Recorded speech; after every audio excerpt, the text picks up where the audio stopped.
In this episode, we'll take a look at the Zoom F2, which is a tiny little body pack recorder, records with a lavalier microphone.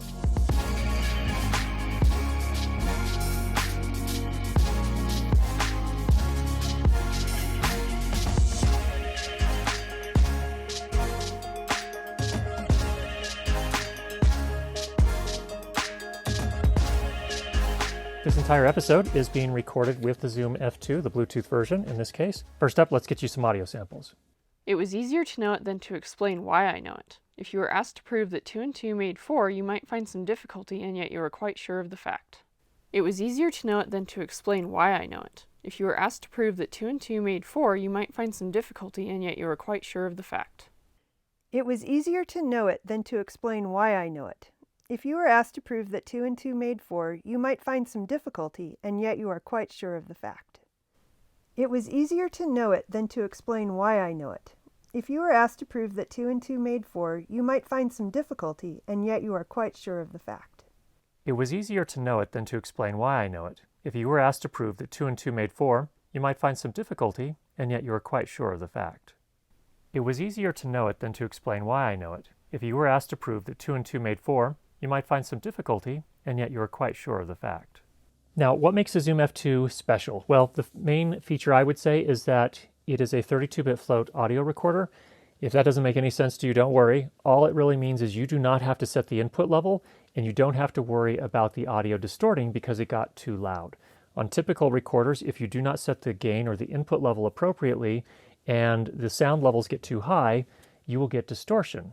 And it sounds a little bit something like this. Checkity 1, 2, 3, 4, 5, 6, 7, 8, 9, 10. Let's see if this clips. Obviously, you don't want that.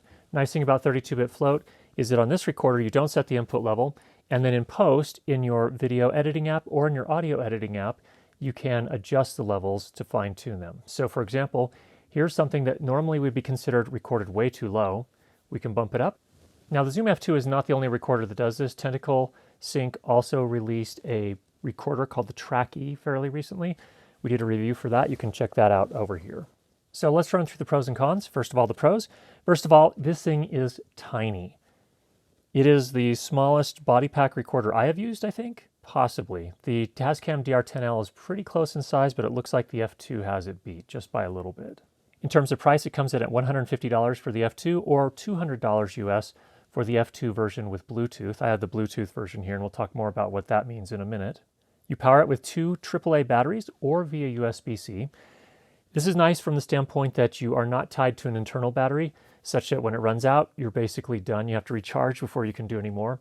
You can just swap out AAA batteries, and you can use lithium batteries, you can use nickel metal hydride rechargeables, you can use alkaline batteries. And in fact, with alkaline batteries, in our test, we were able to record for a total of 13 hours and 48 minutes with alkaline batteries. So that's almost exactly what Zoom lists in the specifications on their website. They say 14 hours. Pretty much spot on. In addition, you record to removable media, in this case, microSD cards, and you can record to microSD, SDHC, or SDXC cards, so you get plenty of space. You can transfer the files from the F2 to your computer via USB-C. You have this USB-C port on the top. And as I mentioned before, one of the headline features is that you do not have to set the input level or the gain or the trim. Different names for basically the same thing. That's great. If you need to go quickly, just turn it on, press record, and you're on your way. Or if setting gain or gain staging is not something you're really familiar with, you're not an audio engineer, this makes that a little bit easier as well. It does come with this lavalier, which I have clipped to the outside of my jacket at the moment. It's a pretty good sounding lavalier, especially if you compare it to the lavalier that comes with the Track E. I think this one definitely has it beat, sounds better. It's a little bit on the large side, so it's not going to be easy if you were looking to hide the microphone. I think you probably could, but it's a little bit larger, so the chances of it rubbing against clothing and things of that nature are probably a little bit higher. But if you're just going to clip it on the outside, and it does come with this clip as well, not a problem. We did what I call a practical noise floor test, and that is I go into a quiet room in my home, we record some dialogue, then I stop talking for a little bit and let it record a little bit longer. Then we bring that into post. Then we normalize the audio clip to -23 LUFS, which again is a European broadcast standard for loudness. And then we measure the silent part, the part where I didn't talk. And in this case, this came out to -66 dB. I just call that a practical noise floor test. And that came out better than the Track E did with its own included lavalier microphone. So this one's a little bit cleaner, which is a nice thing. On the top of the unit, there is a headphone jack, so you can use this to monitor the audio levels, and you can actually listen to it while it's recording, unlike the Track E's US version. Now, radio frequency can wreak havoc on electronic devices that are recording audio. So if you get something that generates RF energy, radio frequency energy, and you put it really close to the recorder, you can sometimes run into problems. In my testing, I had to put the phone right on top of the F2 and then make a phone call. And when I did that, I did get the tiniest bit of RF interference, but that's a kind of a corner case. There's no situation where I would want to put the phone right on top of the F2. And if you just move it an inch or two away, that all seemed to go away. So it seems like they've done a decent job of RF shielding this on the inside, so it doesn't seem like there's a problem there. Now, again, there are two versions. There's the F2 and the F2 Bluetooth. The Bluetooth version can receive timecode from a Timecode Systems UltraSync Blue. So that's kind of a special use case, and we'll talk about that in a little bit more detail, but the main idea is that if you're going to record to a mobile phone, and if you're going to use an app that can also receive timecode from the UltraSync Blue, then that makes things really easy to sync and post. You record with your phone, you record with the F2, they're both connected to this. This is sending timecode to both of them. Then when you get in your video editing app, you just right click and choose sync by timecode, and boom, they're ready to go. Really nice workflow. Now, can you do that with a mirrorless camera, for example? This doesn't work, as far as I'm aware, with any current mirrorless or other DSLR cameras or any other cameras aside from those on mobile phones, from what I'm aware. However, I believe that you could use an UltraSync 1. So if you bought this and an UltraSync 1, then you could have this communicate with the Bluetooth version of the F2, and the UltraSync 1 and this communicate with each other, and then the UltraSync 1 would send audio timecode to your mirrorless camera, and that would enable you to, again, sync and post. So it's a little bit more convoluted if you're not using a mobile phone, but it's an interesting feature. Now, one thing that's pretty interesting with recorders like this, if you're going to do long takes, so basically like a wedding, you're going to turn it on before the ceremony starts and run through the entire wedding ceremony, that's a long take, easily half an hour, maybe even longer. And what's important about those situations is you need to have accurate clocks that don't drift over time, because what will happen is you'll sync the audio from the Zoom F2 up to your camera, and if it did drift, what you would find is that even if you got it perfectly in sync at the start of the clip, by the time you get 30 minutes in, maybe 45 minutes in, or an hour in, it could be off by a few frames. So in the specifications, Zoom has said that the internal clock on this is highly accurate. So if there are drift issues, it's not going to be this that's the major culprit. This has a PPM rating of plus or minus 3.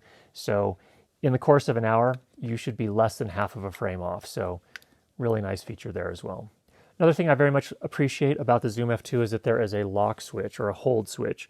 And when you switch it to that on the front here, that just makes it so that when you're recording, if you accidentally push some of the buttons on the unit, it will not, for example, stop the recording or anything like that. So another nice feature, pretty well thought out. And then, of course, the unit comes with a 1-year warranty. Now, not everything is perfect on any product. What are the cons on the Zoom F2 from my perspective? First of all, there is a control app, and there is a separate app that runs on a computer. So let me kind of make that distinction first of all. The control app is what runs on iOS or Android, and then there is something called the editor app, which runs on your Mac or PC.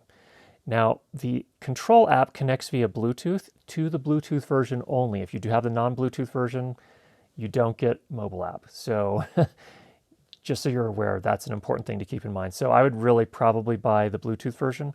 The one thing I did have is that I did have some difficulty connecting to the app sometimes.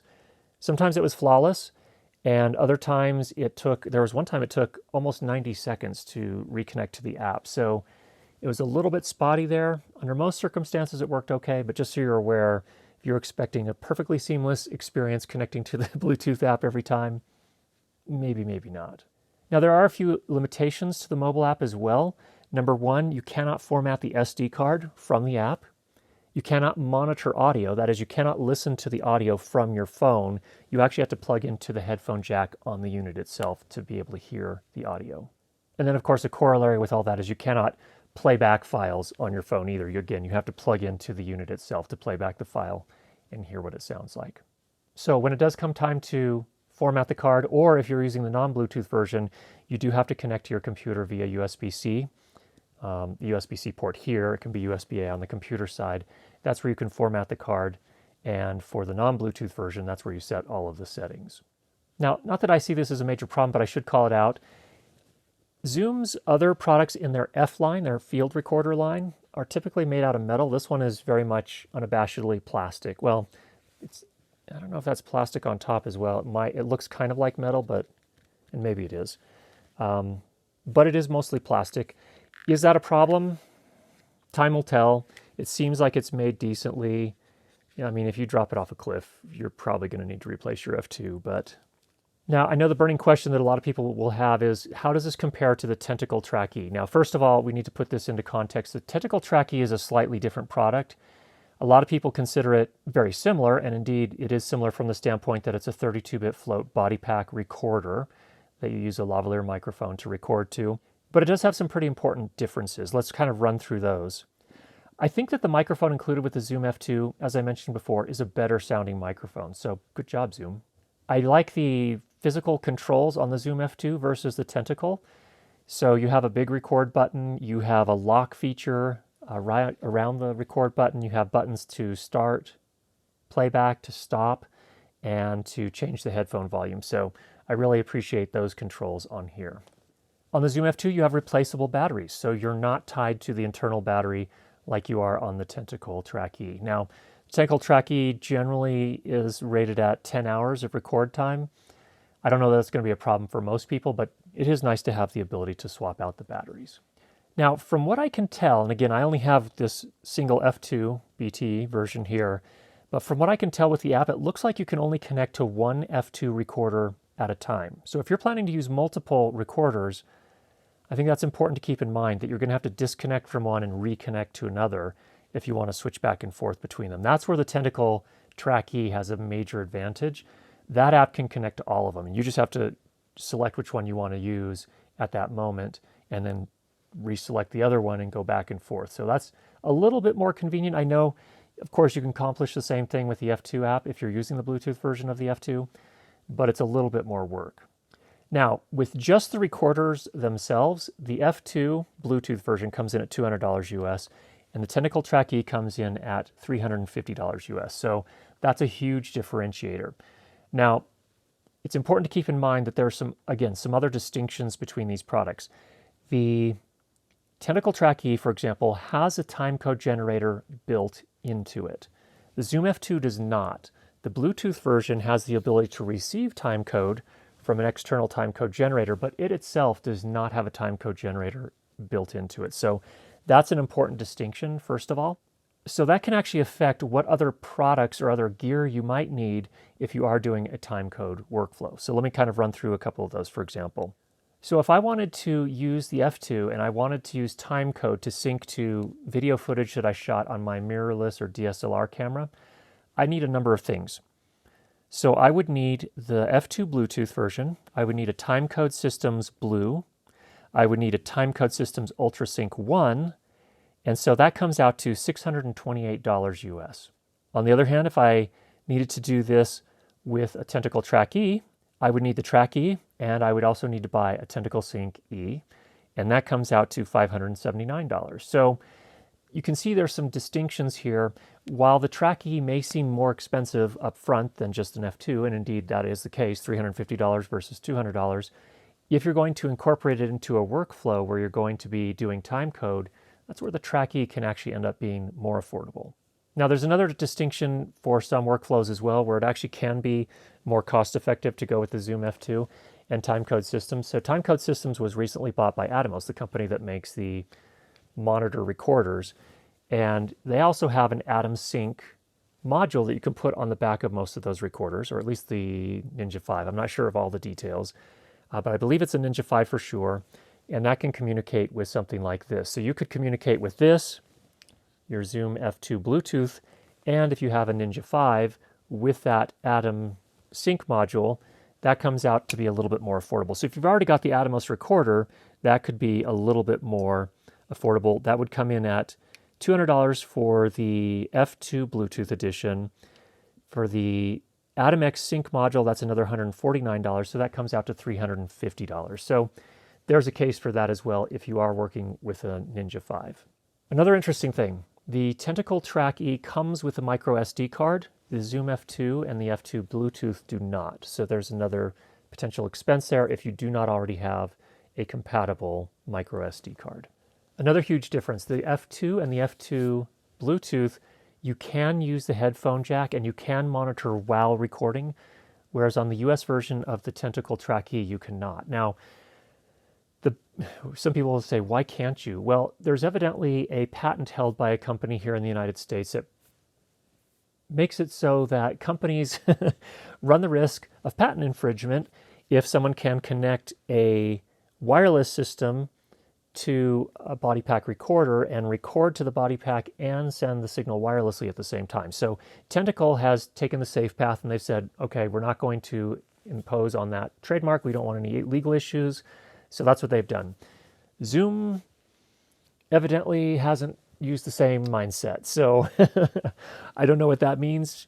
I don't know if the company in the United States who holds that patent will come after Zoom or what the eventual outcome will be. But it's just kind of an interesting distinction between those two products. Maybe this is not important to you, maybe it is, but the Tentacle Track E can record in 24-bit as well as 32-bit float. So that's one thing to keep in mind, is that you need to have an app on your computer that can read and work with 32-bit float audio files. Not all apps can do that. So it's important to make sure that you're using an app that can indeed read and work with 32-bit float files. Now that's going to be things like Premiere Pro, Final Cut Pro can do it as well. Most digital audio workstations can't, I believe at the current time, and it's February 2021, Apple Logic cannot read 32-bit float files. So there are some differences. You'll definitely want to look into that before you dive in with the 32-bit float recorder that cannot be switched, like the Zoom F2, to 24-bit mode. And then I should also mention that the Tentacle has a limiter built in when you are in 24-bit mode. So what's a limiter? A limiter will take those cases where the sound gets louder than expected and kind of pull it down before it distorts. So it's just a really nice workflow. If you're trying to turn around quickly and you're not sure if the app you're going to be using in post, if you're working on a larger team, is going to be 32-bit float capable or not, dropping down to 24-bit and using a limiter is a great workflow. And in fact, most production sound mixers on the big sets still recording in 24-bit with limiters. Now, the app for Tentacle is much better. It's far more mature because it's been around longer. It's the same app that they've used for their Sync E devices, their timecode generators, and now they've essentially added on additional functionality to work with the Track E.